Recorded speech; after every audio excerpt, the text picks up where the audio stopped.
So, what if I told you that the secret to managing your company's massive AI budget in, say, 2026 was actually hidden in a telecom contract from 1996? It sounds kind of wild, right? But that's exactly what we're going to dig into. How the old school rules of bandwidth are making a huge comeback to help us get a handle on the new costs of AI.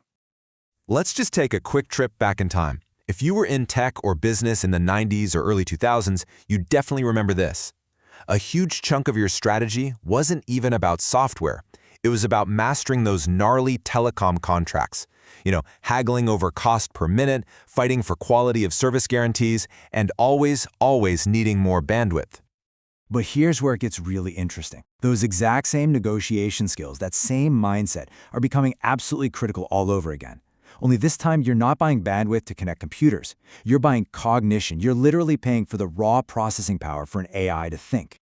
So here's how we're going to break down this new economic landscape. First, we'll look at the parallels, then we'll decode the new terms you have to know. From there, we'll turn that knowledge into a real strategy, and we'll wrap up with a clear roadmap you can actually use. The first thing you've got to grasp is this really fundamental shift. AI isn't just another piece of software anymore. It's becoming core operational infrastructure for your business. And just like any other utility, like electricity or water, it gets billed based on exactly how much you use. And this really shows you the direct parallels. It's almost a one-to-one translation. Your old obsession over bandwidth is now about cognition. That cost per minute for a phone call, that's now your cost per token. Those quality of service agreements have just been formalized into service level agreements, or SLAs. And latency guarantees are now called time to first token guarantees. The concepts are identical, they're just wearing new clothes. So if you want to control these new costs, you first have to be able to read the bill. Let's decode the key line items that you're going to be seeing a lot more of. Okay, the most basic unit you're going to see is the token. The easiest way to think about this is as the new cost per minute, but for AI thinking. Every little piece of text you send to an AI and every piece it sends back is going to cost you a certain number of tokens. And here's the key takeaway. You do not just accept the sticker price on this stuff. You need to be negotiating these costs, just like you would for a bulk phone plan. Ask about tiered pricing. Push for discounts if you reserve capacity ahead of time. And absolutely demand clear dashboards so you can see exactly where every penny's going. Next up is tokens per second, or TPS. This is simple. It's your new bandwidth. It's your download speed for cognition. If you have a customer service bot that's juggling hundreds of conversations at once, you need really high TPS. But if you're just generating a report overnight, you probably don't. This leads you to a really critical business question. What happens when you hit your TPS limit? Does your app just get sluggish, or does it fall over completely?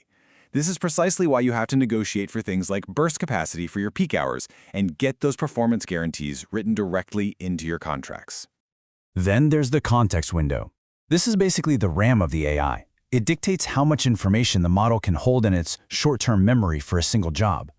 A small window is totally fine for a simple question and answer, but if you want that AI to, say, analyze a 100-page legal contract, you're going to need a very, very large one. Okay, so now we speak the language of the bill. We know the terms, but that's just step one. Knowing the definitions is one thing. Turning that knowledge into a real competitive strategy is where the game is won. A huge strategic choice is just selecting the right model for the right job. It sounds obvious, but people mess this up all the time. Using a powerful, expensive, top-tier model to categorize customer support tickets, that's like using a satellite phone to call for a pizza. It's complete overkill. You have to route simple tasks to the cheap, fast models and save the big guns for truly complex reasoning. Now check this out. One of the most powerful cost-saving techniques is also one of the simplest. It's called prompt caching. For any repetitive task, like a chatbot that keeps pulling from the same FAQ document, caching can slash your token costs by up to 90%. You just stop paying to reprocess the same information over and over and over again. But as you're building out all these amazing new systems, you're facing one of the biggest strategic risks in tech today: vendor lock-in. This is when your workflows, your prompts, your data, it all gets so deeply tangled up with one specific AI provider that switching becomes next to impossible. You're trapped. So, how do you defend against this? The only real way is to build portability into your strategy from day one. This means things like using abstraction layers, insisting on industry-standard APIs, and negotiating really clear exit clauses in your contracts. Your goal is to make sure you never, ever get tracked with a single provider.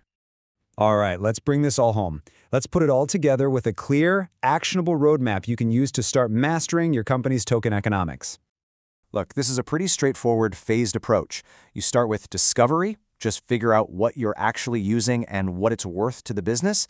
Then you move into procurement, where you start negotiating smart deals.